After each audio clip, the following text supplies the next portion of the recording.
Illinois sports have a huge effect on local businesses, with football being arguably the largest. But after their abysmal season, how are local businesses feeling? Apparel is a huge part of celebrating the successes or downfalls of a local sports team, and Katie, an employee at campus Illini sportswear retailer T-Shirt, understands the dynamics of wins and losses on businesses. Like if we're losing, of course you're not going to get as many people going to the games, so a lot of people generally won't come to campus. Like, you know, you have a bunch of alumni who go to our football games, and you have a bunch of people who are out of town who come back and want to go to football games, but if we're losing, do you really want to go to a football game? No. Game day spirit, the prominent University of Illinois-centered store, is affected by Illini sports teams. Store manager Corey Humart knows well how wins influence the bottom line. Well, it has a huge effect. I mean, listen, when you walk in the door, all you see is orange and blue. So that's our niche on this campus. So when they do well, we do well.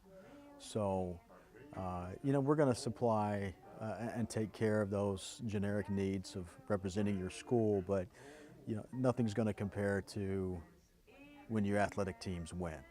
Clothing businesses are not the only ones that are affected when the Illini don't perform. Eric Meyer, owner of local bar Cams, has also seen the correlation. It's more than just a matter of the enthusiasm of the local normal staff and customers that you have, but it really involves, I mean, if they're happy and they're exuberant, they're going to stay longer, they're going to drink longer, they're going to spend more money. If we lose, like we've done a lot this year, they're not going to spend as much money.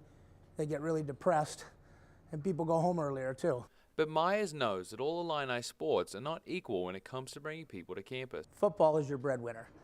It is the one that brings the mass crowd. This fact is not lost on Corey Hatfield, Sales and Sports Director of the Champaign County Convention and Visitors Bureau. Anytime that you're filling a stadium with 70,000 people, it automatically brings in people in the community. They're going to be here looking to eat, to drink, to celebrate, to tailgate, to buy our local food, to fill up with their cars with gas on their way home. So anytime you're bringing all these people here, the trickle-down effect of the dollar is felt all over the community. Matt Mortensen, owner of Campus Town Staples Zorbas, knows all too well what happens when the football team starts to struggle. We actually had one of the earlier football games after the team was kind of struggling.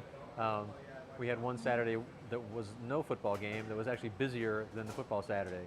And when it comes to the University of Illinois fan base, you have to win to keep their attention and support. Me personally, as far as buying merchandise, when the teams are doing well, I will buy merchandise. Opposed to when they're not doing well, I won't buy anything. When we're good, everyone's a fan. Everyone, you know, like right now, everyone's a fan. And when we're losing, you know, it's like, oh, I never really, you know, cared about Illinois. You know, they weren't really my team. So whether it's in regards to Illinois sports teams winning a championship or local businesses returning to their most profitable days, University of Illinois students, alum, and local business owners have gotten used to operating under the same mantra.